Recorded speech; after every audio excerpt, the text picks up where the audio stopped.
The committee will come to order. Let me thank everyone for their patience and indulgence and apologize for the vicissitudes of our voting schedule, and we're sorry for any inconvenience. I will start this hearing, as we do all of our oversight hearings, by reading the mission statement. We exist to secure two fundamental principles. First, Americans have a right to know that the money Washington takes from them is well spent. And second, Americans deserve an efficient, effective government that works for them. Our duty on the Oversight and Government Reform Committee is to protect these rights. Our solemn responsibility is to hold government accountable to taxpayers, because taxpayers have a right to know what they get from their government. We will work tirelessly in partnership with citizen watchdogs to deliver the facts to the American people and bring genuine reform to the federal bureaucracy. This is the mission of the Oversight and Government Reform Committee. If the witnesses would like, they can come to the table at this point.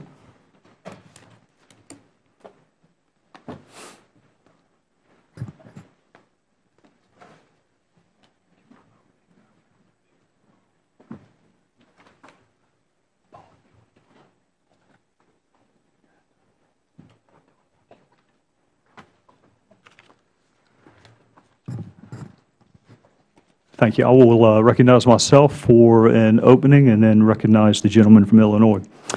The purpose of the Oversight Committee is not necessarily to balance the relative merits or demerits of a law or proposed legislation. Other committees do that. Our oversight is calculated to ensure trust and confidence in the institutions of government, to investigate areas that demand transparency and accountability. Our duty is to ask fair questions with an expectation of an honest and complete answer on behalf of the people we represent. That's why we're here today. Many in this room, including myself, fundamentally oppose the health care legislation passed last year. We have serious concerns with federal mandates on individual citizens and massive new government spending programs in such an austere fiscal environment. But those conversations are reserved for other forums. The current health care law was marketed to the American people as a means to provide high-quality health coverage options to every citizen in our country, while ensuring that those who like their current coverage can keep it. Over the past year, it has become abundantly clear that companies are having trouble complying with the new law.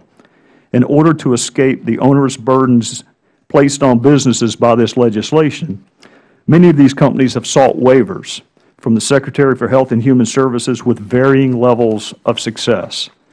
The necessity of these waivers arose because many companies employ a health coverage strategy that provides some employees with mini-med plans that run afoul of current federal rules, mandated by the new health care law that set a minimal annual dollar limit on essential benefits that health care plans must provide in 2011, 2012, and 2013. Thus, the myth that if you like your current health care, you can keep it has been exposed for about 3 million employees. Through an amorphous process shrouded in ambiguity and understood by few, the administration has exempted over 1,000 companies from certain requirements and at the same time has neglected to afford others the same accommodation. So our first question today is substantive. In light of over 1,000 companies requesting waivers from the burdens of this law, what did the President mean when he said, if you like your health insurance, you can keep it? And what are the failings of this law that necessitates a waiver process to begin with? Further, the entire waivers process is predicated on the ability of the Secretary to grant waivers in the first instance. However, this seemingly fundamental step, the statutory basis for waiving compliance with the law, appears to have been wholly neglected by the plain language of the statute. So what is the legal authority by which the Secretary can grant waivers? Where in the health care law does it specifically grant the Secretary the authority to waive compliance with the law? Congress all too often in recent memory has abdicated its lawmaking responsibilities to employees or appointees in the executive branch who are not elected and are not accountable via popular election to the American people. It is not Congress's job to simply pass big ideas and leave the details to another entity. And it is also not the job of agencies to invent statutory authority where none exist. However, the most important questions today concern the procedural aspects of this highly nebulous process. Initially, how were these waivers advertised before a link was placed on the HHS website? What was the process by which subsequent waivers were applied for, reviewed, accepted, denied, determined, and appealed? The American people expect open, and honest answers to these legitimate questions. Waivers to the health care law have widespread implications that demand transparency and accountability from the Federal Government. In order for companies to compete on a level playing field, as is the custom in our country, they must know their burden of proof, the standards their applications will be evaluated by. They must know why certain companies' applications were accepted and others denied. There must be an identifiable process, not a labyrinthine morass of vague standards with no statutory definitions. The waivers process, such as it is, lends credence to the conventional wisdom surrounding enactment of this transformative law. People don't know what's in it or how specific provisions are affecting American businesses and individuals. These due process, equal protection, and fundamental fairness questions that are essential to be asked and also to be answered. And I will now recognize the distinguished ranking member, Mr. Davis, for his opening statement. Thank you very much, Mr. Chairman. Let me just say that in the relatively short time that you've been chairman, you have selected two hearings that I think are very important, and I thank you for, first the one dealing with education, making sure or trying to make sure that all of our citizens have access, and especially those in the city of Washington, D.C., but also dealing with health care, which is what we're going to be discussing today. And so I thank you for yielding. The subcommittee's first hearing on the issue of improving access to quality of public education, and the second one we convened for the subcommittee's hearing to discuss how best to ensure the public's access to quality health care coverage. Given the significance of these two issues for the American people, I think the subcommittee is off to a great start. However, I do want to point out that our colleagues on the Energy and Commerce Committee conducted a similar hearing on this topic less than a month ago that pretty much already answered the question as to why the waivers are needed during the 3-year implementation period. So it is my hope that today's hearing will actually provide us a chance to conduct oversight of HHS's mini-med waiver process with the intent of discussing how the process could be improved versus spending our time debating whether such a process should even exist. With the 1-year anniversary of the enactment of the Patient Protection and Affordable Care Act just a little over a week away, today's hearing, entitled Obamacare, Why the Need for Waivers, basically helps to show why passing health care reform and ensuring quality, affordable coverage for all Americans was so important.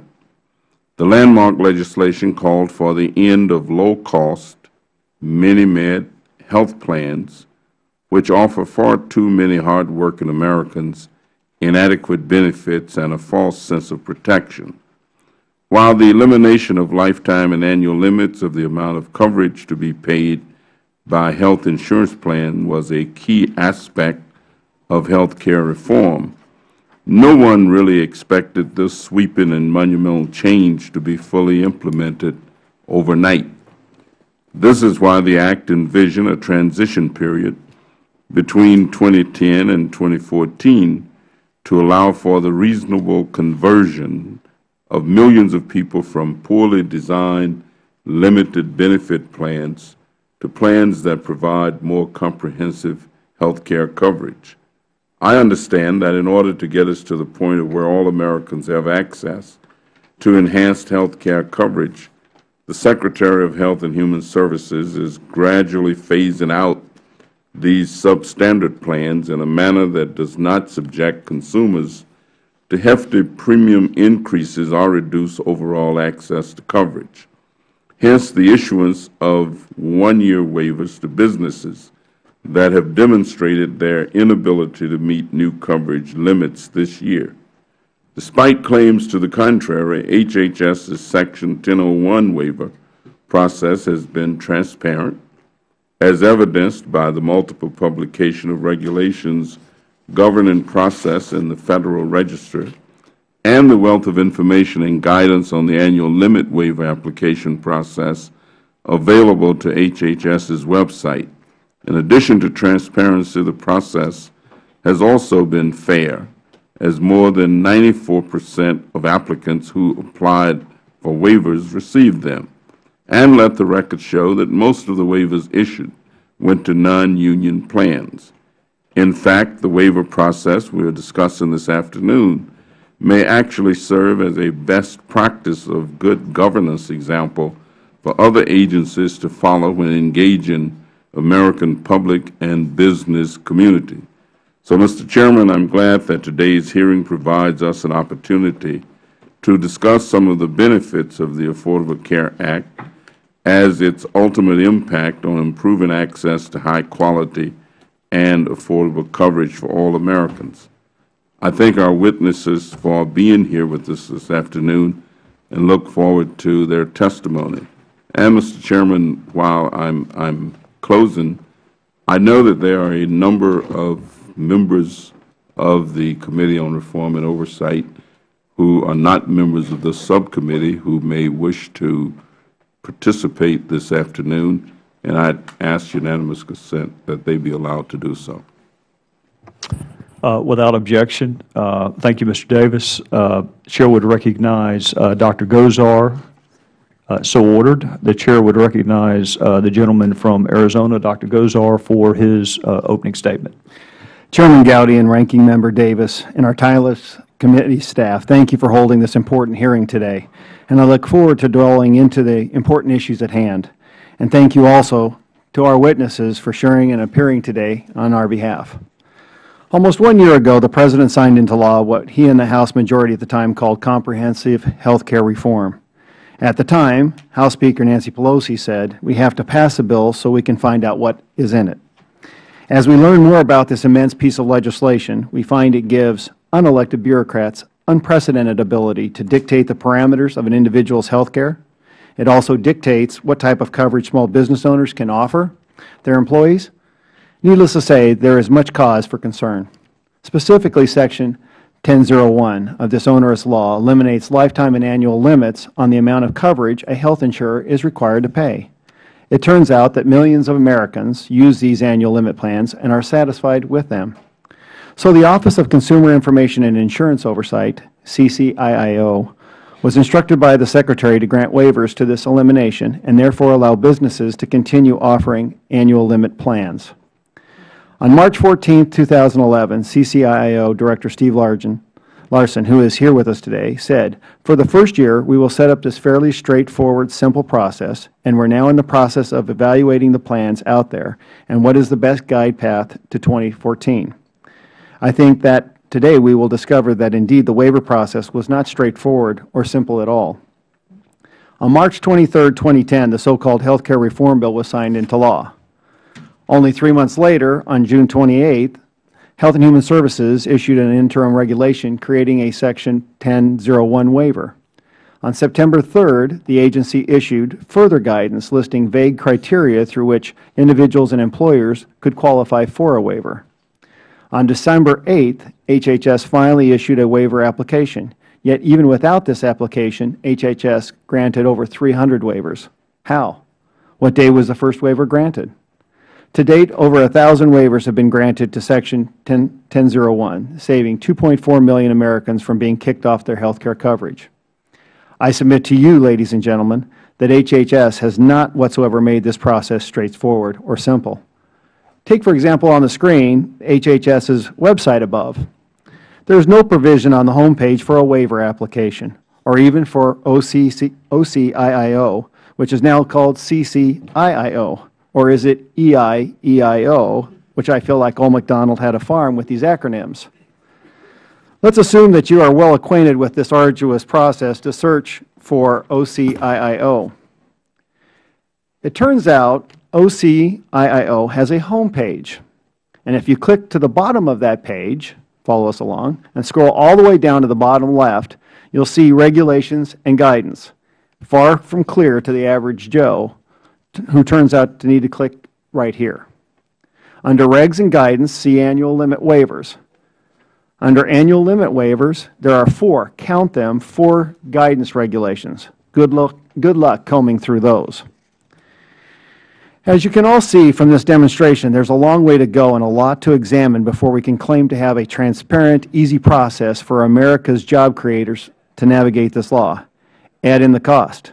Where did the money from CCIO come from? Was it shifted from our priorities in HHS or CMS's budget, like dialysis centers and other services for the needy and sick? How did these special waivers find their way into the earliest days of this timeline without a waiver process? Were special favors involved?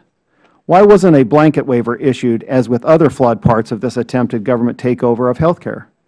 These are mere samplings of questions I hope you are ready to answer. I know inquiring minds throughout America want and need to know. Thank you, Mr. Chairman. Thank you, Dr. Gosar.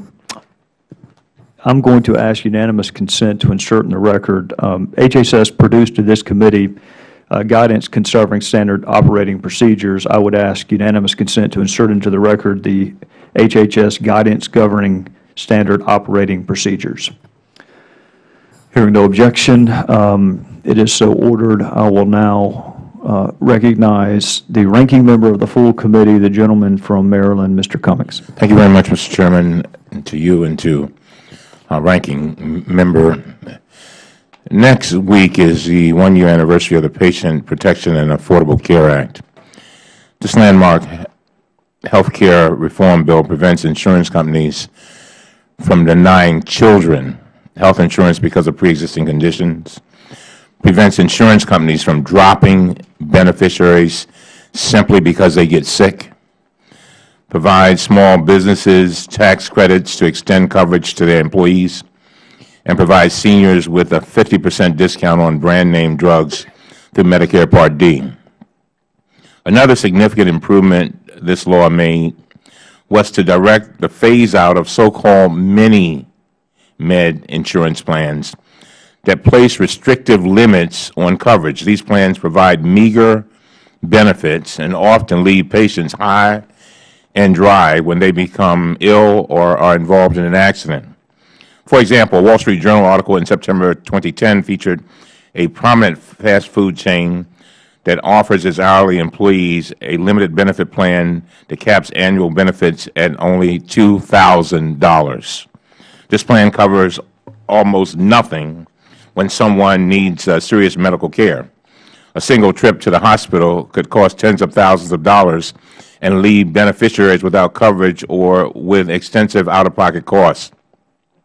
In July 2009, the New York Times featured a story about a man whose limited benefit health plan capped hospital services at $10,000.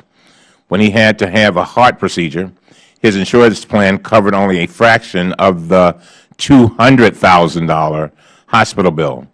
As a result, he and his wife were forced into bankruptcy like many Americans, despite the fact that he was supposedly insured. Former health care executive Wendell Potter referred to these plans as essentially fake insurance.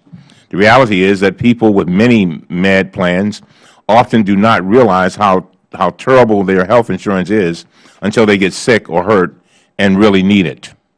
The Affordable Care Act directed the phase-out of these deficient plans, but it also gave the Secretary of HHS authority to create a waiver process.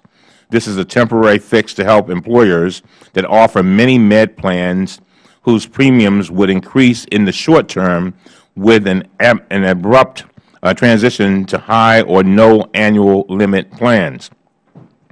In 2014, waivers will not be necessary because consumers will have access to comprehensive coverage through state health care exchanges that reduce premiums by increasing competition and spreading risk. There have been allegations on the Republican side that the HHS waiver process has been neither transparent nor fair. But the facts do not bear this out. According to agency data, HHS has approved waiver applications for 1,040 plans and rejected only 65. The overall approval rate is 94%. Allegations that unions have received preferential treatment also appear unsubstantiated. According to the same data, HHS approved 85% of waiver applications from union plans or plans serving union members, and 97%, 0.4, of non-union waiver applications. Unfortunately, today's hearing seems to be a little more than a do-over of a hearing that was held last month by the Energy and Commerce Committee. The same allegations, the same documents, even the same HHS witness. At that hearing, Ranking Member Henry Waxman issued a memorandum analyzing 50,000 pages of documents provided by HHS that found no merit to these allegations. I'd like to make that memo a part of our official hearing record. The memo also pointed out that various industry applicants were in fact very happy with the waiver process, thanking HHS repeatedly for their prompt and courteous attention. Mr. Chairman, our committee can play a positive role in making sure the Affordable Care Act is implemented effectively and efficiently. Rather than using the one-year anniversary to criticize a process that has been incredibly flexible and favorable to the industry, let's work together to make sure that the real health insurance coverage is extended to 32 million Americans who do not have it today. And I'm very pleased to see one of our witnesses, Steve Larson, who played a major role when I was in the state legislature in Maryland for 15 years, and he's served many, many roles. But I can say that of all the public servants that I've worked with, he is one of the most honorable and honest and efficient and effective public servants I have ever met. And with that, I yield back. Thank you, Mr. Cummings. The Chair would now recognize the Chairman of the full committee, gentleman from California, Mr. Issa. Thank you, Mr. Chairman. As the ranking member said, another committee has looked into this problem, and it is a problem when over 1,000 waivers need to be granted, whether it's 94%, 85%, or 100%. You ask, is the Patient Protection Affordable Care Act ready for prime time? The answer clearly is it is not. It was ill-conceived, run through in a manner that Speaker Pelosi wisely said, let's pass it so we can find out what's in it. That, in fact, is the reason that these thousands of pages are only now being analyzed to find out that compliance is not available. And contrary to what the ranking member said, it is likely that a year from now waivers will continue to be granted, and a year from now and a year from now. Why? Because, as President Obama has admitted, it's hard to bend down the health curve. It's hard to do some of these things. And in fact, many of the goals of the Affordable Care Act will not ever come to pass. Health care continues to spike and spiral up. What was considered to be a Cadillac plan based on dollars just a year ago would now be undoubtedly a Bentley plan. As we look at this on every committee of jurisdiction, including ours, let us bear in mind that 2 million workers out of uniform and another million workers in uniform are part of a government health care plan that we oversee. Additionally, Indian Health Care and plenty of other plans continue to have the problem of spikes in cost with no likelihood of abatement. Our committee has a responsibility to find ways to ensure and protect Federal workers through an affordable health care plan. We additionally have an obligation to see that this law passed live up to its goals or be rescinded. As the committee looks at this in light of its post-passage spike in cost and the admission by the President himself that the cost curve is in fact not being bent down, that 16 million, not 32 million uninsured Americans will be covered, and they will be covered based on Medicare, one of the most inefficient delivery systems that we can find. So this committee is dedicated to, 1, being honest about what a law is or isn't doing, 2, seeing that, in fact, inefficiency in government goes away. As most members of this committee are becoming acutely aware, Medicaid is not the right way to provide health care coverage, and yet we continue to see waivers for conventional systems that were vilified during the legislation, while we see an expansion of Medicaid, one of the least affordable from a cost standpoint ways to provide health care. It is, in fact, in my State of California, well known that Medicaid patients are actually more likely to show up at an emergency room than the uninsured overall. This and other factors tell us that we need to look at all aspects of this, not just the 1,040 applicant granted waivers. And with that, Mr. Chairman, I thank you for doing our committee's work. I would reserve a point of order on the ranking member's request to put the work already in another committee into our record. I believe it is our practice to put limited amounts, and if there is a specific citing that the ranking member would like to limit to, I would remove mine. But to simply put Mr. Waxman's full activities in, I think would be inappropriate. He left this committee. He is in another committee. It is in his record. With that, I yield back. Thank you, Mr. Chairman. The Chair would now recognize the gentleman from Missouri, Mr. Clay, for his opening statement. Thank you, Chairman Gowdy. And when a party is in the minority without the authority and responsibilities of the majority, some nuisance tactics are to be expected. But being in the majority changes things, or at least it should. Take, for instance, the title of this hearing. The use of the term Obamacare is not helpful in any way, and I think purposefully provocative. We all know that using a negative, catchy term for the President's signature domestic program, a program that affects each and every American in many positive ways and fundamentally reforms health care in this country for the better, is red meat for red states, and we all know that. But the Affordable Care Act protects sick people from being dropped by insurance companies because they get sick. If my Republican colleagues believe that insurance companies ought to be allowed to drop sick people from coverage once they get sick, then they ought to say it.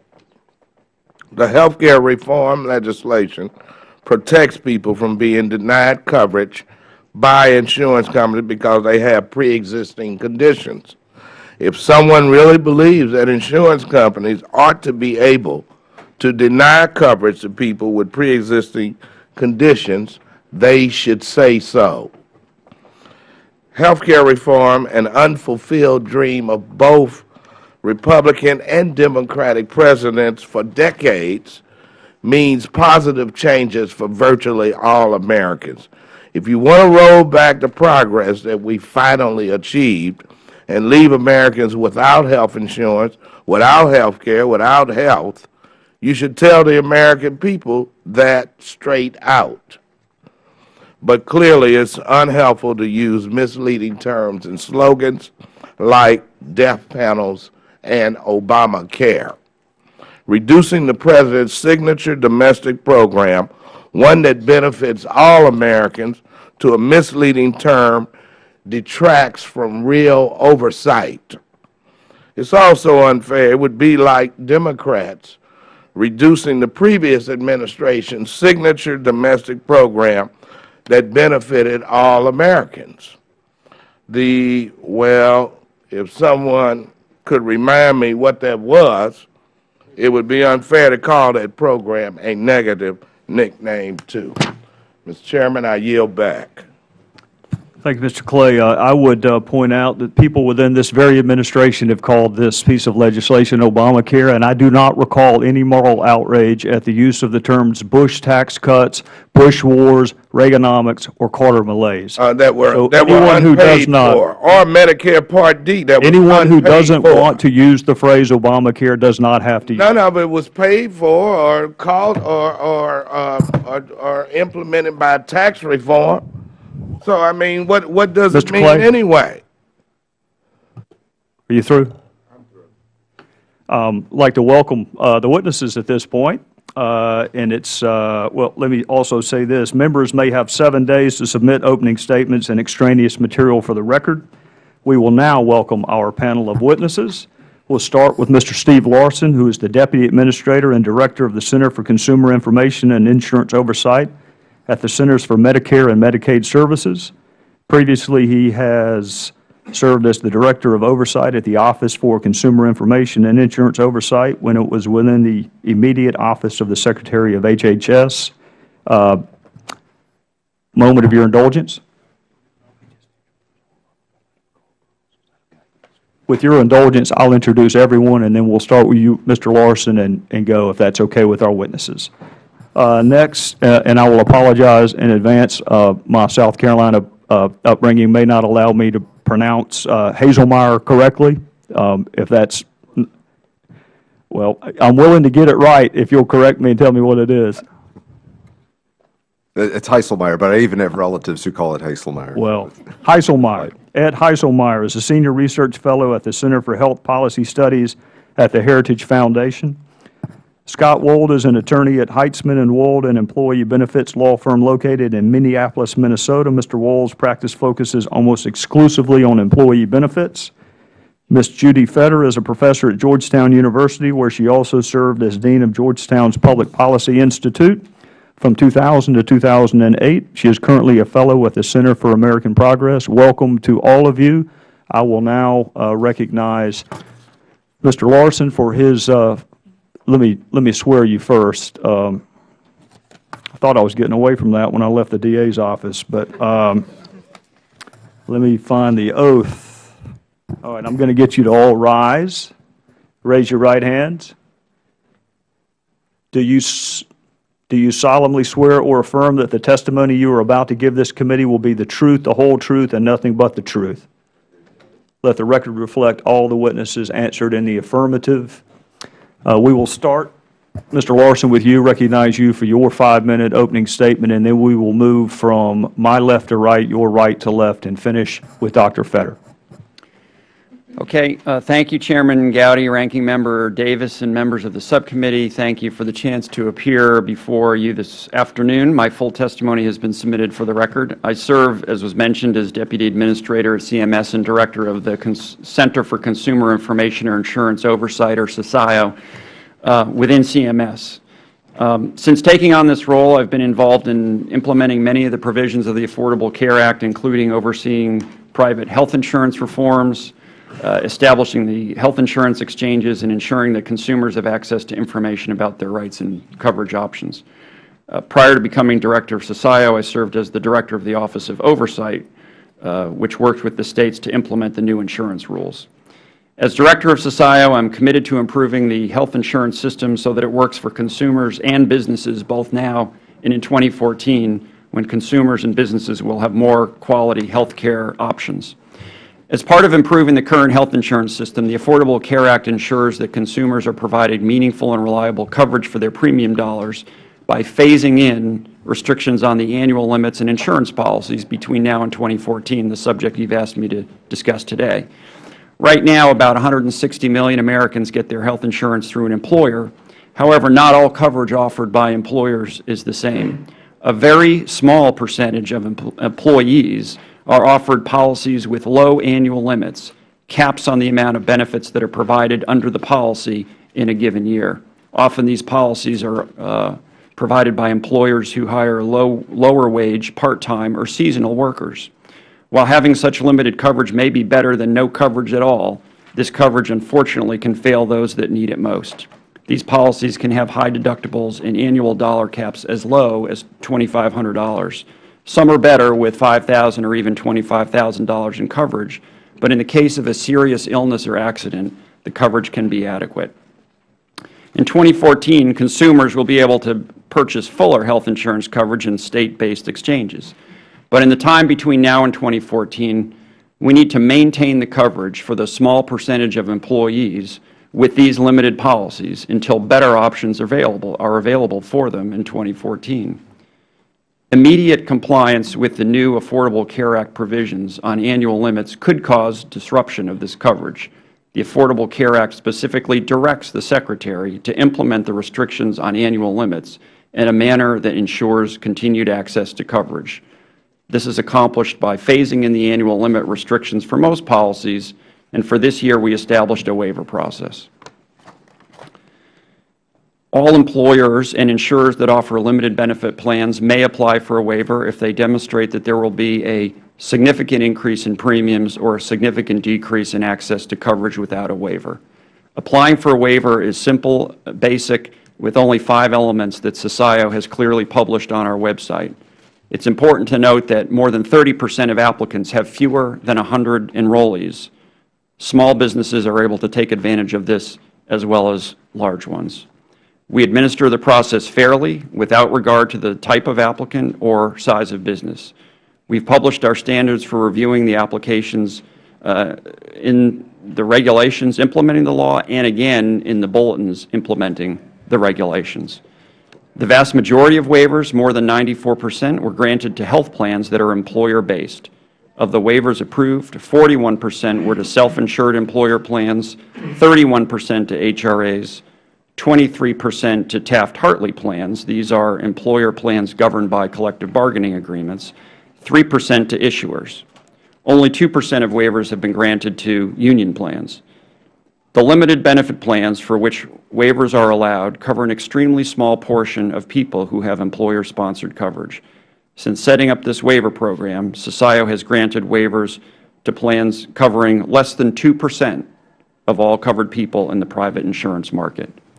The vast majority of employers who applied for a waiver have also reacted to the application process positively. We have been open to feedback from applicants, and based on their input, we improve the application process so that it is timely and responsive to their needs. Thank you for the privilege of appearing before you, and I'd be happy to answer your questions. Thank you, Mr. Larson. Mr. Heiselmeyer. Thank you, Mr. Chairman. In keeping with your opening remarks, that the policy issues are for other committees, and in particular the Energy and Commerce Committee should have jurisdiction. I am not going to address that, but I will note that in my prepared remarks I did give a brief overview of the policy issues just to give the members of the committee some background, and there has been some discussion of the policy issue here. In that connection, I would simply like to make one point that came up in some of the members' statements, and I think it's somewhat relevant here as a policy background. When you look at the statute, Congress's intent in this is unclear. To say that Congress intended to phase out these plans is actually not true. There's no evidence that Congress intended to do that. This was not in the House bill. There were no hearings on this provision that I'm aware of in the Senate bill. So there's no, that may have been the intention, but there's no evidence. One can also say there's no evidence of the other, that there was any intention to exempt or preserve these things. So Congress has presented a piece of statute here that is unclear. That's the first point. The second point is, with regards to Mr. Larson and others who have discussed a phase-out, it's important to understand that the phase-out that Mr. Larson and others are discussing is, again, a construct that HHS comes up with. There is no requirement, suggestion, or any other element in the statute with respect to a phase-out. Now, what we get to in the end of my testimony, and what is really at the heart of the question that this committee, I think, is dealing with, is whether this whole process is actually appropriate. And I think that is a valid question.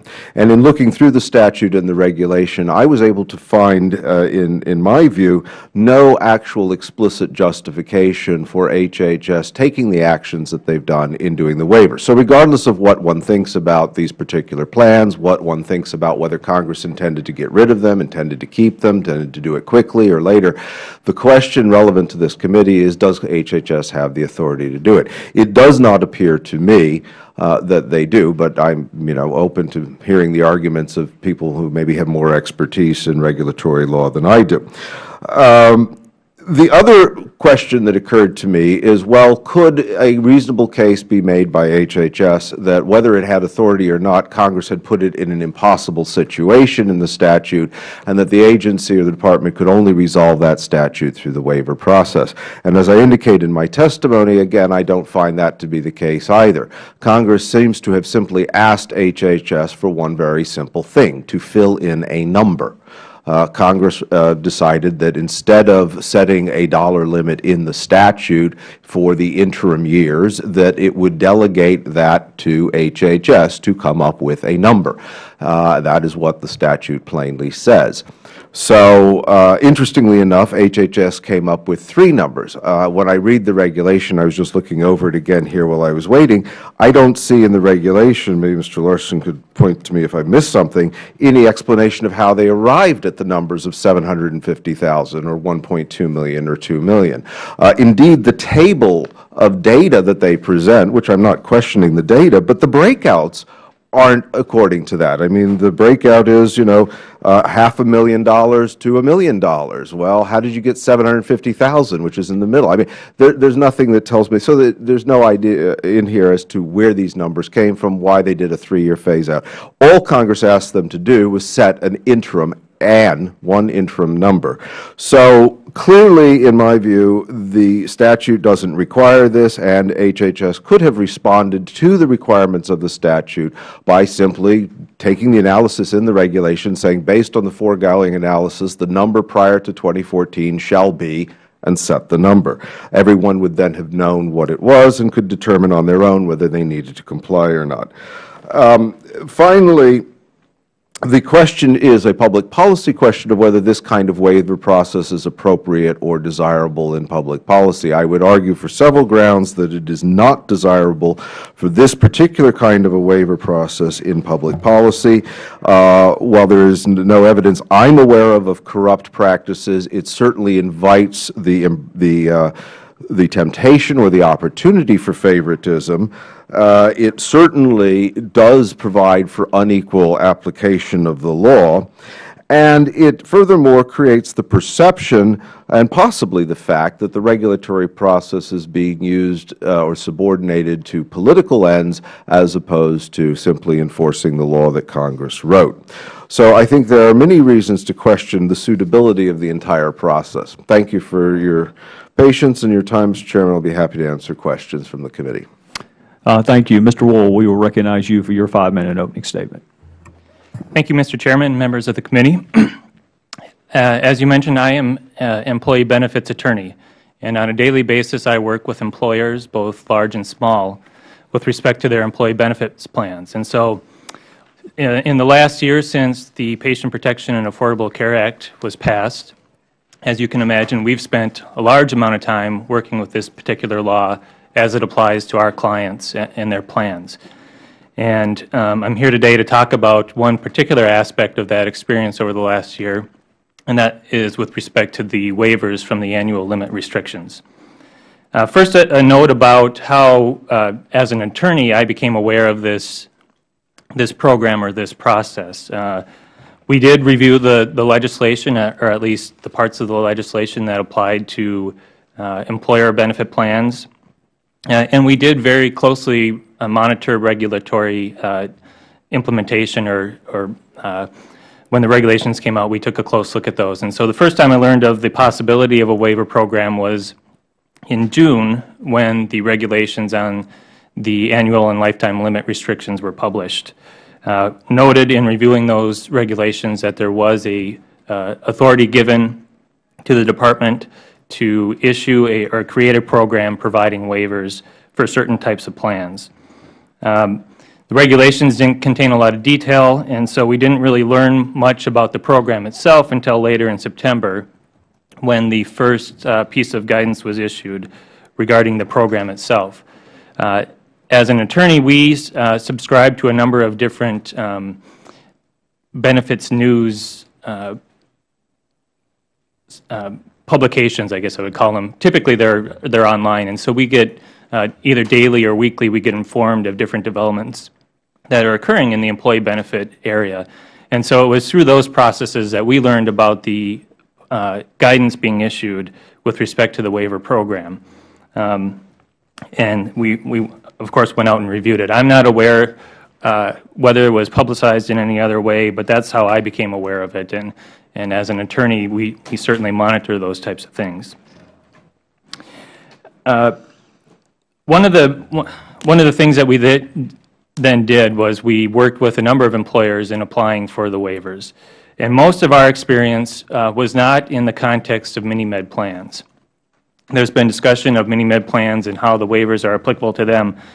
We do have clients with mini-med plans and have applied for waivers for those plans, but A number of our clients and most of our experience in this area has to do with health reimbursement arrangements. Health reimbursement arrangements are not traditionally thought of as mini-med plans. They are typically used to supplement other group health plan coverage. They are an account-based defined contribution health plan, and so the employers will make those available so that employees can have dollars to use to reimburse out-of-pocket expenses.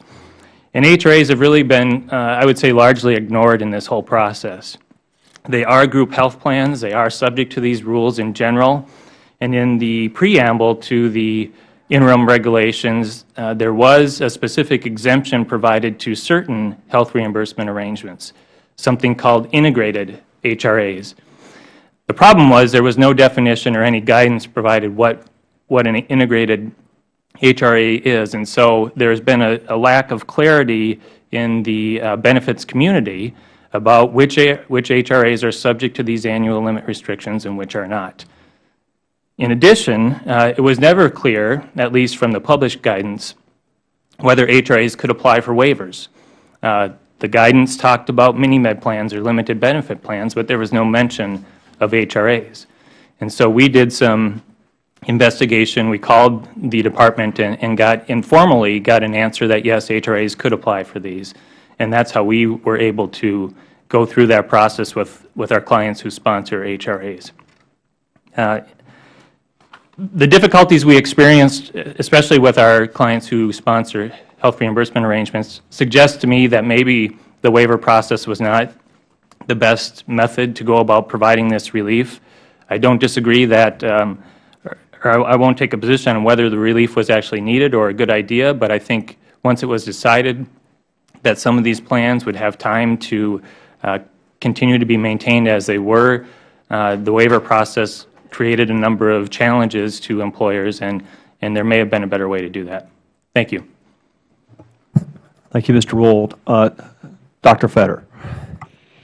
Thank you, Chairman Gowdy, Ranking Member Davis, and members of the subcommittee and the committee. I'm glad to be with you today. I'm happy to testify on the Affordable Care Act and its implementation because of its importance. An ever-growing body of research tells us that assuring Americans affordable health care and affordable insurance matters enormously to their health and well-being.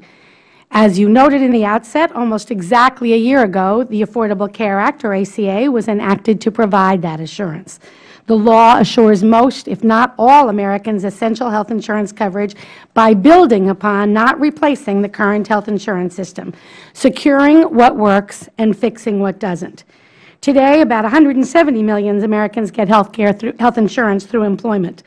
The Affordable Care Act strengthens job-based health insurance through consumer protections like the prohibitions on annual or lifetime limits on benefits, and through penalties on employers with more than 50 employees whose employees use newly available tax credits to purchase insurance directly because their employers do not offer affordable coverage.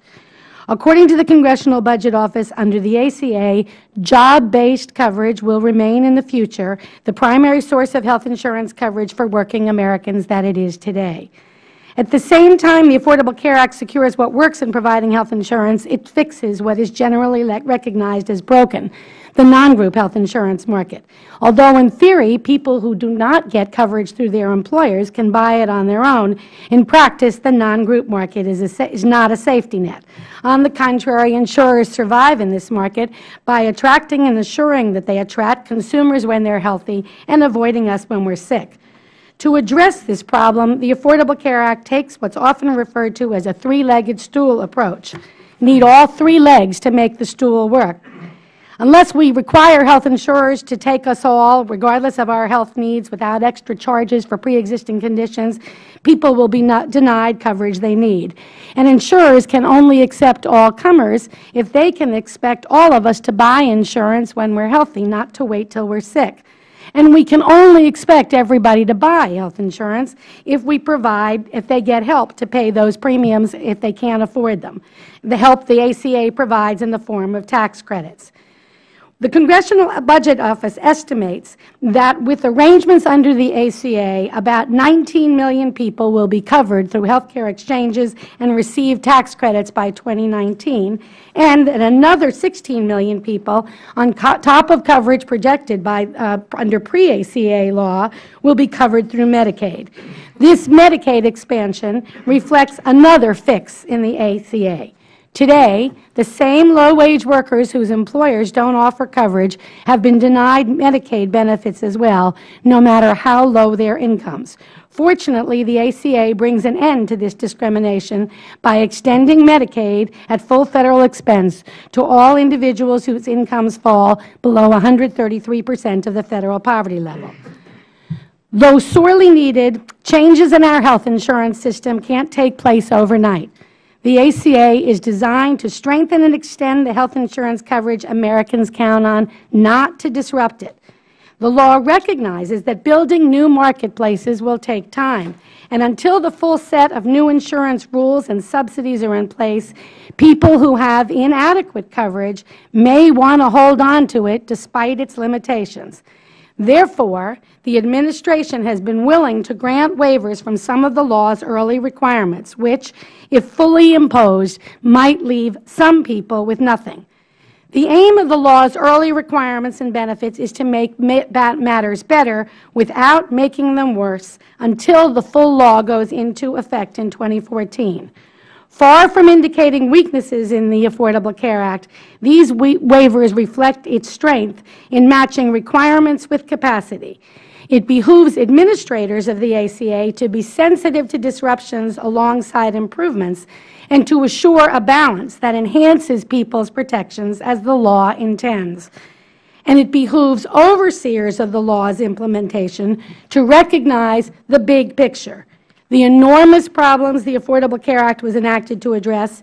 It's designed to strengthen what works, fix what's broken, and avoid unnecessary disruption, and its potential, when fully implemented, to end discrimination based on pre-existing conditions and assure most, if not all, Americans access to affordable health insurance coverage. All of us should be working to make sure that we move as quickly and as smoothly as possible to get us from here to there. Thank you, Mr. Chairman.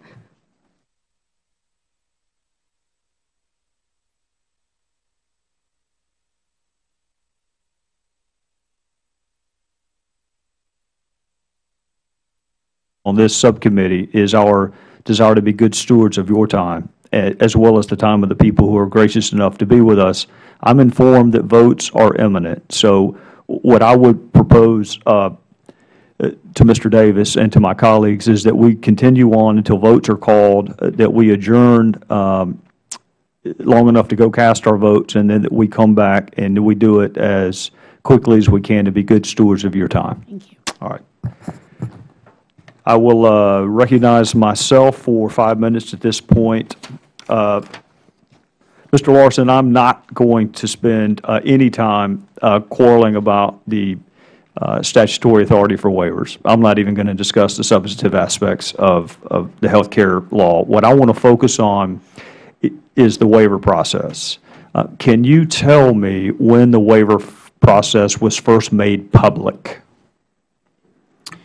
Yes, thank you, Congressman. I think, as was mentioned, the regulations that identified the phase-in of the annual limits as well as the waiver process were published, the interim final rules, in June. And within 90 days of that, I think on September 3rd, we published the first bulletin that laid out the waiver process and that laid out what we think were, very simple and straightforward provisions of the application process for the public. I think it was mentioned that there wasn't an application initially.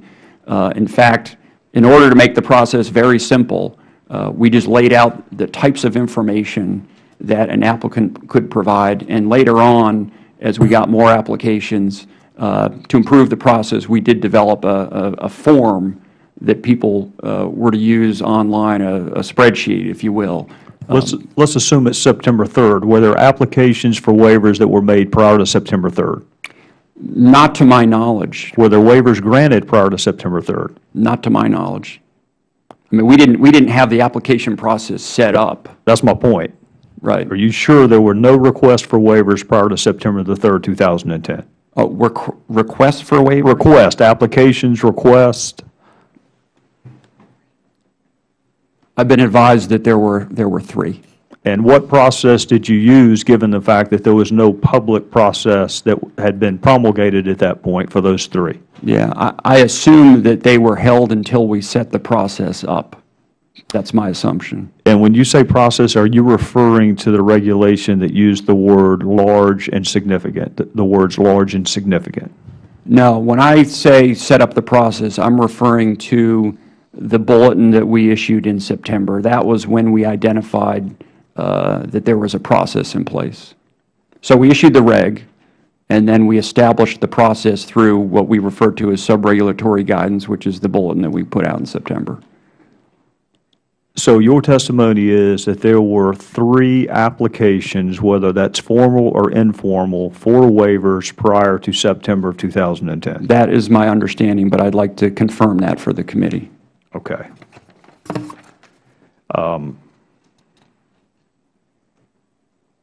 So how did the companies know the process before you promulgated the regulations? Well, again, the regulations were issued in June, and I would say the regulations did 2 things, among many others. This was part of a broader regulation. But with respect to the annual limits provisions, we established the tiered phase-in for annual limits, starting after looking at what was happening in the marketplace and what types of annual limits were out there. We established for the first year the $750,000 restricted annual limit. And again, it's very important to note that the statute specifically contemplates that there will be no annual limits in 2014, but what it refers to as restricted annual limits. Well, I wasn't going to go to the statute, but if you're going to bring it up, you'll also have to concede nowhere does it grant the Secretary the express power to grant waivers. Well, I'm not sure I would agree with that, because the clear reading of what is there is that there will be a phase-in of the annual limits provisions. Well, the word waiver does not appear anywhere in the statute. Would you agree with me there? Well, I will agree that the word waiver does not appear in that particular section. Okay. Well, that's the one we're talking about. But I don't think that's, as a lawyer at least, the normal test for whether it's reasonable to interpret the statute to speaking like a lawyer, let me ask you. I know you're a lawyer, sir. Well, not much of one. I was just a prosecutor. Let me ask you this. If there's a denial, is there an appeals process, and what burden of proof does an applicant have to make to be considered, rejected, and then considered again? It's actually, we do have a reconsideration process, and again, it's a very simple process. We consistently were guided by the principle of making this as easy and as simple as possible. So we advise applicants that if they are denied, they can ask for reconsideration, and we will work with them to collect whatever additional information we need to look at the application again, so there isn't a hard and fast burden of proof, because our goal in implementing this provision was to ensure that employees could continue the coverage we had. So we didn't want to make it burdensome. In fact, if we had to make a choice, our objective would be to err on the side of making sure that people could continue their coverage. So we weren't out to deny people. In fact, we wanted to make sure that people could continue their coverage. I've run into the red light, so I will now recognize my colleague from the State of Illinois, Mr. Davis. Thank you very much, Mr. Chairman. You know, I was just thinking, I know people who swear at lawyers, and I know others who swear by lawyers. So it just depends on who you're looking at. But, Mr. Larson, let me ask you, the new health care law is intended to phase out what we call mini-med plans. These plans provide low benefits and often leave consumers high and dry. when it comes to actually using them to access medical care. We've heard many horror stories about people who rely on these plans, thinking that they are insured only to get sick or have an accident and be left with nothing. In July 2009, for example, the New York Times featured a story about a man whose limited benefit health plan capped hospital services at $10,000. He had to undergo a heart procedure, and his hospital bill was $200,000. When it came time to pay, his plan provided next to nothing. So he and his wife were forced to declare bankruptcy, despite the fact that he was supposedly insured. Mr. Larson, some might conclude that these plans should be prohibited immediately. Can you tell us simply, why do we need these waivers at all, and why not just prohibit these horrible plans outright? Yes, sir. And what you describe, I think, is the dilemma with these plans, because they provide some coverage for the employees that can purchase them. But in too many cases, they don't provide sufficient coverage, or people don't understand that, in fact, they don't have coverage. So with a day or two in the hospital, they've reached their limits. These really are a bridge to 2014, when fuller and more comprehensive and affordable coverage will be available. We want to make sure that, although this is not great coverage or good coverage in some cases, it's some coverage, and we want to make sure that people can maintain access to that coverage through this process. So the waiver process permits individuals to continue that type of coverage until better coverage is available in 2014. Now let us take a look at the other side of this argument. There are those who have argued that since you are approving 94% of the waiver applications, that means the underlying health care law must be flawed. For example, my good friend Representative Cliff Stearns, Chairman of the House Energy and Commerce's Subcommittee on Oversight and Investigation, puts us this way, and I'm quoting. He asked, if the law, that is, the Affordable Care Act, is so good, why are so many waivers to the law being granted? I mean, how do you answer or respond to that? Well, I would respond that in this case, the waiver provision that was contemplated in the statute shows that the law is in fact working, because it allows employees to continue this coverage. Remember, it's a small percentage of employees, less than 2%. Most people who have coverage have much more comprehensive coverage. This allows them to continue it. So I would argue or submit that it shows that the law is working, because for the majority of policies that can meet the annual limits with minimal impact on premiums, they will do so. And the goal, the statutory goal, is to ensure that we are phasing out the annual limits in 2014. And then why won't the same employers that are seeking waivers today seek them in 2014? Well, at that point, we'll be much farther along in the reform of this very broken health care system. I mean, it's important to keep in mind that these fixes are the result of a broken system where people are denied coverage for being sick, or they're having their policies rescinded, or they have limited benefits. So in 2014, more comprehensive, affordable coverage is available for employees of small businesses and individuals. Well, thank you very much, Mr. Larson. It just reminds me when my father was explaining the difference between how people see things. If you ask, is it fair for birds to eat worms, you get a different answer based upon who you ask. If you ask the bird, you get one answer. You ask the worm, you get another answer. And I guess they both feel that they're right. I hope I'm the bird. All right. Thank you, Mr. Davis. Chair would recognize the gentleman from Arizona, Dr. Gozar. Mr. Hansen, when did Health and Human Services first know about the 2 million Americans when they would lose their health care coverage even if they liked it? When would you first know that 2 million Americans would lose their health care based upon this provision. I'm not sure I'm following your question. Well, let's go further. President Obama clearly said if you like your health care plan, you can keep it. Well, limited and mini-med plans provide some coverage to about 2 million people. True? About 1.8 to be exact. But the law is written, and the law as it was understood, and we're talking about attorneys. Now, I'm not an attorney. I'm a dentist.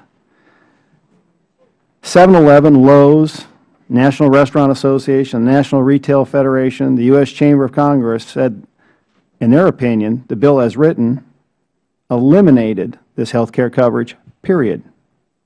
True or not true? Not true.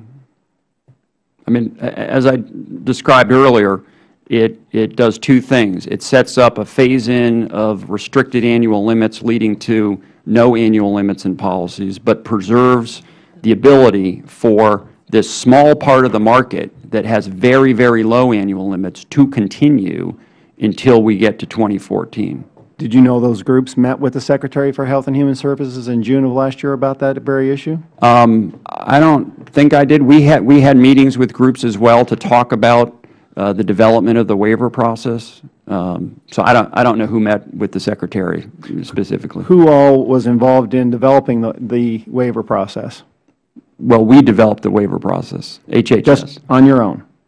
No outside inference at all? No. Our staff developed it. We looked at the regulation.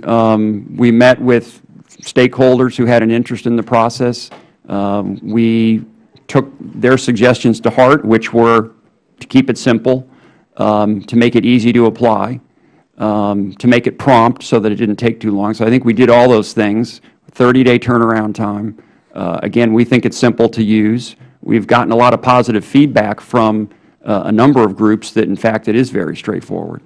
Mr. Wold, the whole process of this waiver, would you call it cumbersome or straightforward? I would say somewhere in between, probably. I mean, in some cases, it worked very well for our clients, and in other cases, it didn't. I mean, there were certainly issues with respect to identifying, what information needed to be provided, at least for the early applications that we submitted before the application form was released. We developed our own kind of template form that we used, and based on the guidance that was in existence. And so in some cases that worked. In other cases, our clients heard back that, no, you need to provide some additional information, or no, we have this form now, you need to provide that. So there were some cumbersome aspects to it. If you were trying to help people along, trying to work with them, would you put the waiver form on the 6th page hidden away in your web-based application? No, I wouldn't, no. I mean, and when we worked with our clients, we issued what we call a client alert to all of our clients, notifying them of this waiver process. And we had found the link, obviously, by that time and included the link, but I would have made it more prominent, yes. Okay. So if you were from outside Washington, D.C., God forbid, maybe back out in Arizona, California, whatever, this is an arduous process, is it not? I think it is for the average employer, yes. I mean, and in part, that's why they come to benefit attorneys to help them with that process. But I think, if you didn't have the means to hire a benefits attorney, or didn't have a third party who's an expert in the benefits field, I think for the average employer it would be arduous. So, Mr. Larson, we spent some considerable effort based upon this web design. We spent a lot of time and energy trying to incorporate the waiver process, did we not? It came at quite an expense and time. I'm sorry, what to develop the waiver process and to put it on a web-based system. It took some time. No, I would not. You mean for HHS? Mm-hmm. No, I would not describe it as a large expense. We had a number of staff working on it. Again, we tried to keep it simple. We put it on the website. We put out a press release. I know that, many benefit consulting firms, TPAs, because most small businesses even, and larger businesses have their benefits administered by these third-party administrators who, all indications we got, were very familiar with this process, were aware of the process. I'm not aware of feedback that we got that people were not aware of this or troubled by it. Even Mr. Wold found it. He spoke with HHS people. He got his questions answered, I think. I don't want to speak for him, but I've read his testimony. Thank you, Mr. Chairman. Thank you, Dr. Gozar. The Chair would recognize the gentleman from Maryland, Mr. Cummings, for his 5 minutes of questions.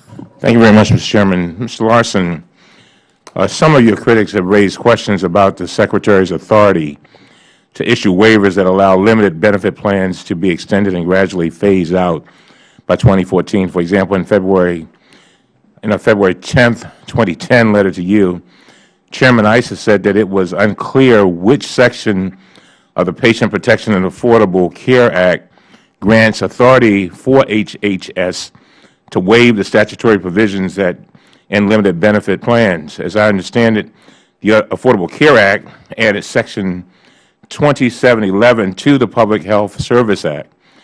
There's a clear language in that section that states, and I quote, "The Secretary shall ensure that access to needed services is made available with a minimal impact on premiums," end of quote. Is that right? That's correct, sir. And that's where you get your authority? And we think that authority is clear in that provision. As I understand it, this section gives the Secretary authority to pursue a mechanism to phase out limited benefit plans by 2014, but to do it in a way that has minimal impact on those plans. Under this provision, the Secretary issued an interim final rule that explains in detail that issuing short-term waivers would help phase out these plans with minimal impact. Is that right? We did both phase out annual limits and reference the waiver process for mini-meds, yes. You know, and when I thought about this bit, you seem like you'd be damned if you do and damned if you don't. If you don't give some people some leeway for these many med plans to continue, people will say you threw people out of their insurance. On the other hand, when you provide a waiver for them to continue with them, they say that the program doesn't work, although it's not supposed to be fully functioning until 2014. That's a bit of a dilemma. Would you agree? You don't have to agree with what I just said. I'm just wondering. I think I've said previously that I think that had we not been granting waivers for these small number of low-limit policies, people would be arguing that the law wasn't effective. And so we are, as the President suggested, allowing people to keep their coverage through 2014, and it's specifically contemplated in the statute, and so it's being suggested that we're not following the law. But now, your office was given responsibility to issue this guidance and address applicant questions and review applications for suitability. Is that right? Is that part of your job? Yes, sir. And the committee staff reviewed hundreds of pages of comments submitted by interested parties regarding the waiver process. They had trouble finding any submissions and indicated concern with the Secretary's authority to issue the waivers under this provision. Did you know that? I'm aware that, in fact, most, if not all, the comments are supportive of the waiver process. So generally, I would assume that the industry supports the waiver process? It does. Yes. How do you know that? You haven't had complaints from the industry?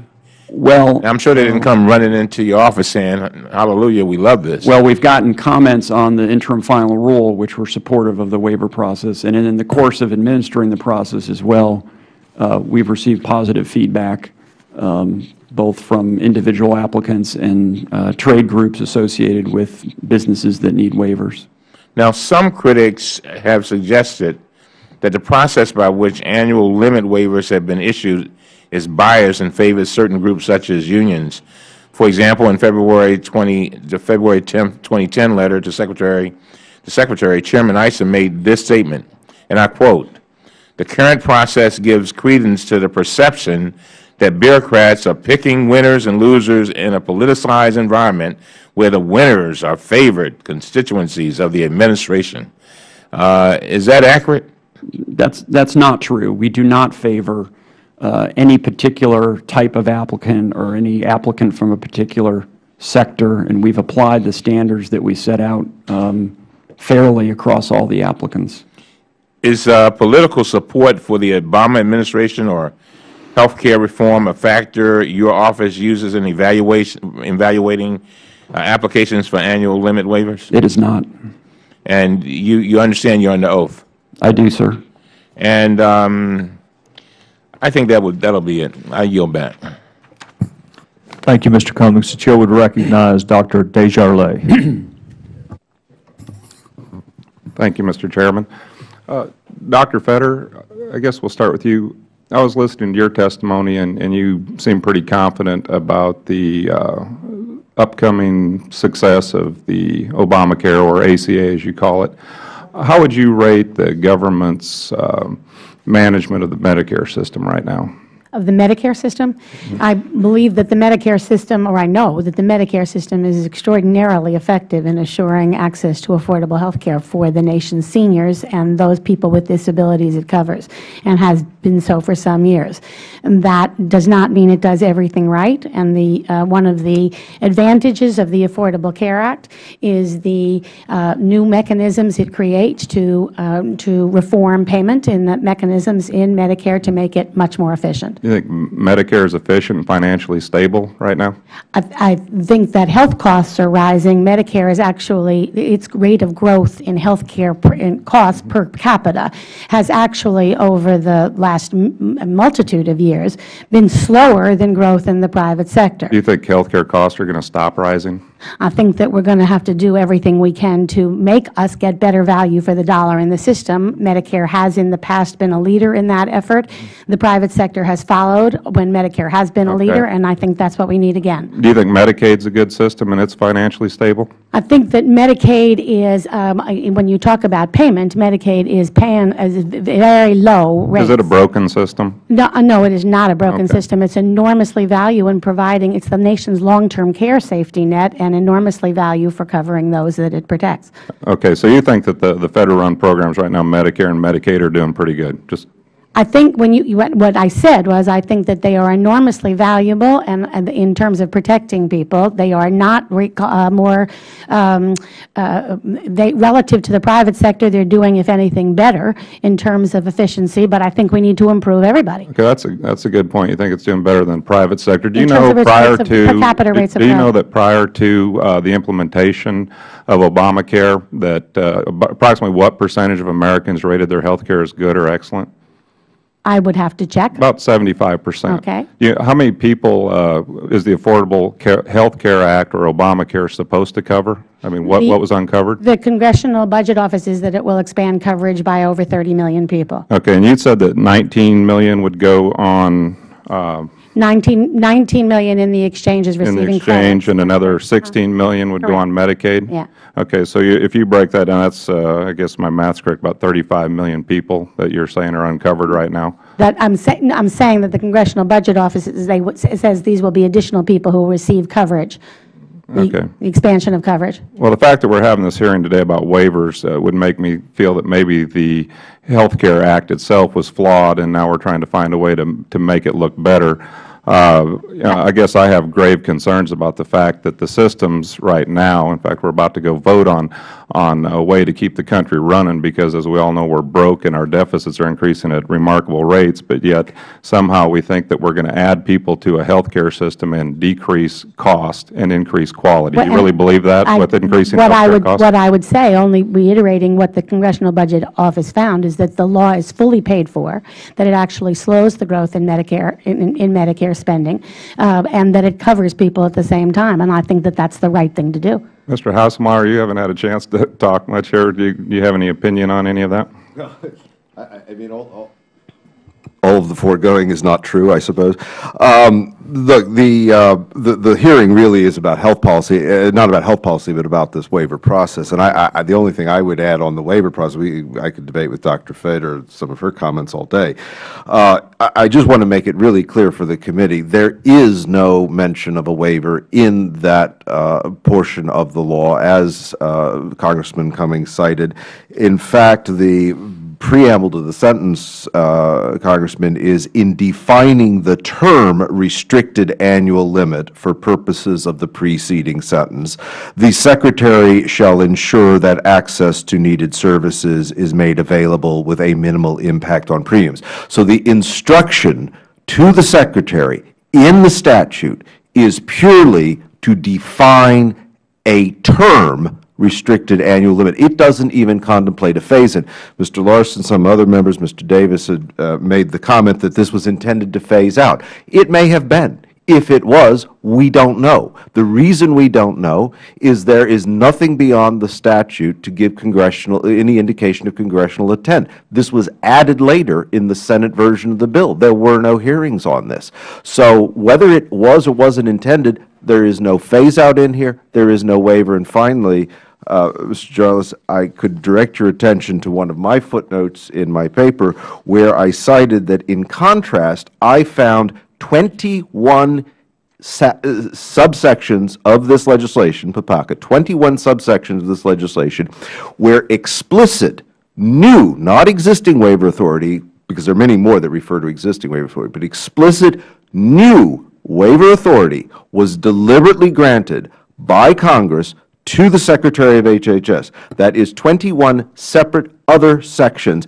And there are more instances because in some sections waiver authority was granted in more than one place, and there was also examples where waiver authority was granted to other departments outside of HHS. So my point is simply that if Congress had intended for this to be a phase-in, it should have said so. If they intended for it to be a waiver, they should have said so. They did neither. HHS has exceeded its authority, regardless of what one thinks of the policy. And I have offered how you could either abolish mini-meds tomorrow or you could wait till 2014. I put in my testimony there are 3 different ways to do it. Thank you. Thank you. Given the fact that the bell is sounding, we will recess for votes, and we will reconvene as quickly as we can all reassemble. Thank you.